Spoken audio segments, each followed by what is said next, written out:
Problemas psicológicos. Esse tema tem sido cada vez mais comum em nossa atualidade, de modo que os profissionais da área da psicologia ou psiquiatria têm sido de grande importância neste novo século. Afinal de contas, o trabalho desses profissionais tem sido fundamental para a manutenção de uma sociedade, entre aspas, mentalmente saudável. E se em alguns casos nós temos inúmeros problemas em nossa sociedade, isso se dá porque muitas pessoas estão aí em falta de uma visitinha ao seu psicólogo ou psiquiatra. Eu, em particular, sofro com ansiedade e também necessito superar alguns traumas que passei durante a vida, coisa comum que todo mundo provavelmente já deve ter passado. Para isso, eu sou acompanhado pelo Dr. Jailton, um grande amigo meu e um excelente profissional também, que além de te atender durante as sessões, ele também te acompanha no seu dia a dia, respondendo perguntas, dando conselhos, etc. Os seus atendimentos são feitos de maneira online ou presencial, assim você deseje. E eu vou deixar aqui o link do Instagram dele na descrição para que vocês possam entrar em contato caso precisem. Esse cara é da minha inteira confiança e eu super recomendo para vocês. Ah, lembrando, e os preços são extremamente acessíveis. Aliás, um abraço aí para você, mestre, e obrigado por tudo. Bom, galera, em Dragon Ball eu percebi que muitos personagens também tinham ali alguns problemas psicológicos, que por causa de nossa pouca idade, nós não conseguíamos entender muito bem. Ficou curioso? Então vem comigo que hoje eu vou te mostrar alguns personagens de Dragon Ball que claramente tinham problemas psicológicos e você não percebeu. O meu nome é Igor, seja muito bem-vindo ao Simulação Z. Mas antes, vamos à mesma ladainha que vocês já estão carecas de saber. Deixe seu like, se inscreva no canal, ative o sininho das notificações para novos vídeos e vamos para mais essa análise Z.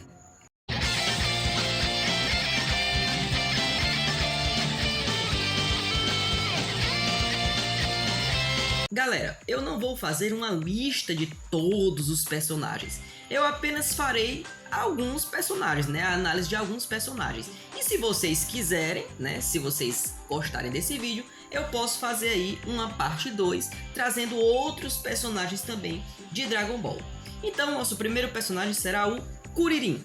O Kuririn, pessoal, principalmente da saga clássica, sofria muito de baixa autoestima.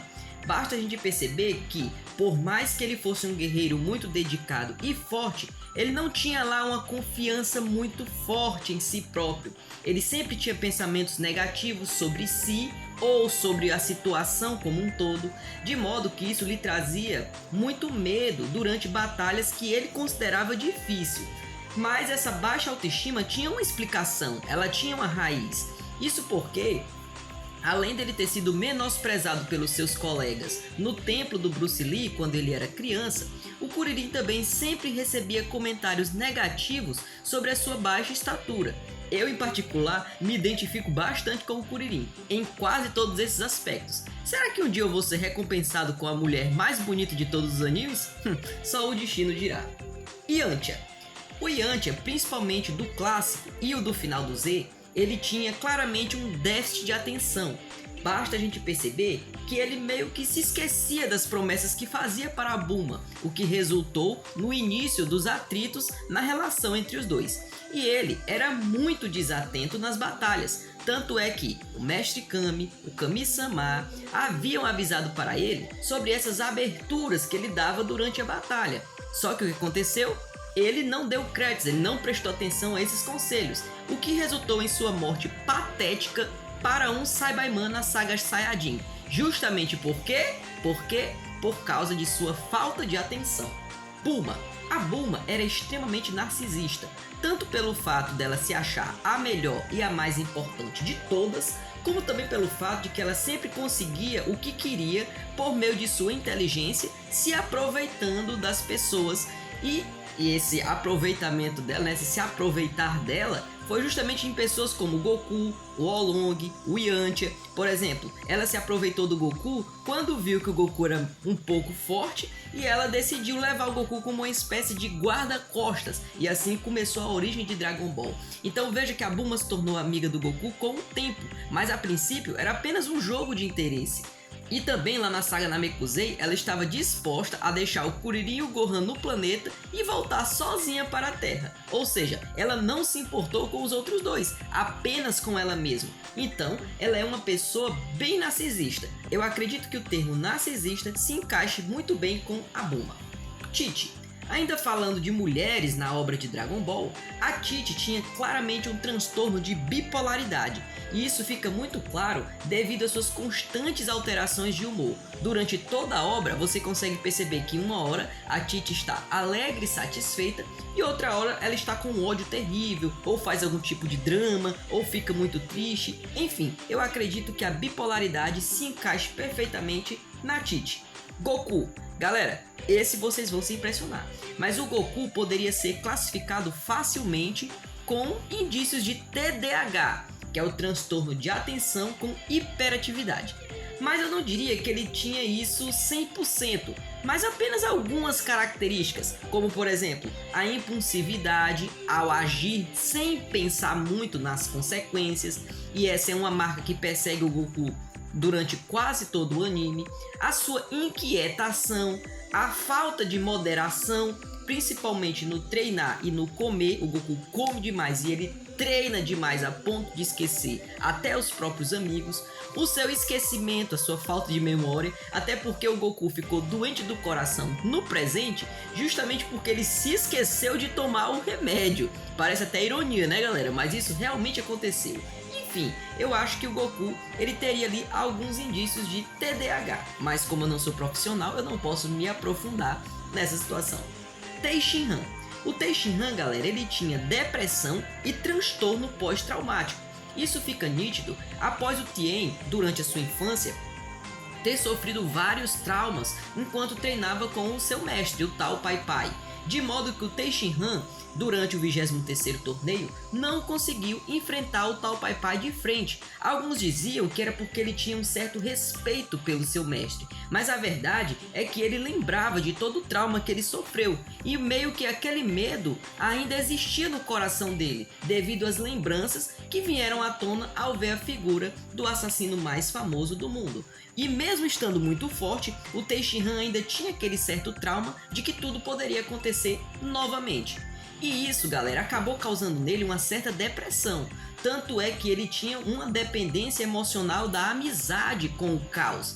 Tanto é que você percebe que quando o Caos morreu, o Tenshinhan ele acaba se suicidando. Por quê? Porque ele sabia que já estava fraco e ele utilizou o Kikoru. E ele já sabia que ia morrer. Então, tecnicamente, o Tenshinhan se suicidou para tentar ali meio que curar a sua dor pela perca de seu único amigo.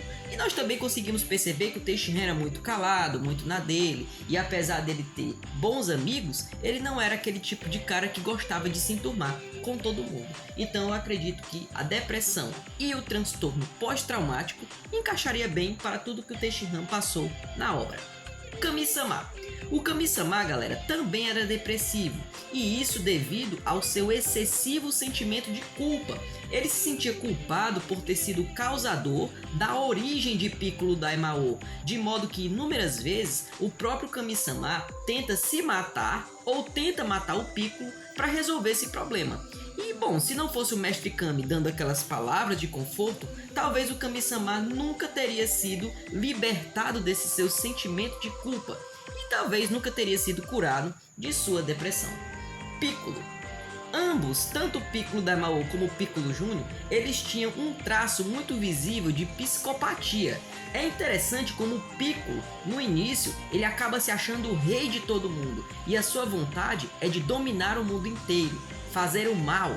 E isso porque, galera, o Piccolo viu a maldade do ser humano, e quando ele viu a maldade do ser humano, ele meio que se corrompeu, ele se transformou numa espécie de psicopata. Na verdade, na cabeça do Piccolo, todo mundo deveria seguir as suas leis e a maldade. E o interessante é que o Piccolo também não ligava para os outros. Para ele, o que importava era o desejo dele. Tanto é que na saga lá do Raditz, ele só ajuda o Goku por interesse pessoal, e não porque ele quisesse ali, tivesse algum tipo de sentimento pelo Goku. Ele também tinha sentimentos de vingança, até porque ele guardou essa mágoa do Goku por Goku ter derrotado o Piccolo Daimao, e ele também era totalmente antissocial. E esse transtorno do Piccolo, galera, só foi se curando ao longo dos anos. E o principal responsável por esse processo de cura foi o nosso querido Gohan, que mostrou pela primeira vez o que é o amor para o nosso querido Namekuseidin. Vegeta. Galera, o Vegeta nem precisa falar, né? Todos nós sabemos que o Vegeta era extremamente narcisista. O cara se achava melhor do que tudo e todos. Ele não aceitava a ideia de que alguém pudesse superá-lo. Ele adorava se exibir como o mais forte, como o príncipe de sua raça. E a muito custo mesmo, ele conseguiu ter algum tipo de relacionamento com alguém. Tanto é que ele casou com alguém mais narcisista do que ele. Parece até ironia. Launch. E para encerrar com chave de ouro esse nosso vídeo, nós temos a personagem cujo problema psicológico é o mais visível de todos, a nossa querida Launch. A Launch, ela tem um problema que é chamado de transtorno dissociativo. E o que é isso? É quando o indivíduo ele tem duas personalidades completamente distintas uma da outra. Em Dragon Ball, Launch era exatamente assim. Quando ela espirrava, mudava a cor do cabelo e se tornava uma assassina cruel e sanguinária. Mas bastava um outro espirro e ela se tornava alguém dócil e amável, mostrando assim que ela mudava completamente de personalidades muito rapidamente. Bom, mas e você, concorda com essas classificações? E se vocês gostarem, como eu já disse, eu vou fazer aí uma parte 2 trazendo novos personagens, certo? Mas não se esqueça de comentar o que você acha, se você concorda, se você discorda. O meu canal aqui é aberto tanto para críticas como também para elogios e principalmente para você colocar a sua opinião. Beleza, galera? Então comente o que você achou desse vídeo, se os personagens realmente se encaixam com esse tipo de problema, e não esqueça de compartilhar com seus amigos esse nosso vídeo para que aumente também o número de inscritos. É isso aí, galera. Valeu, falou, tchau!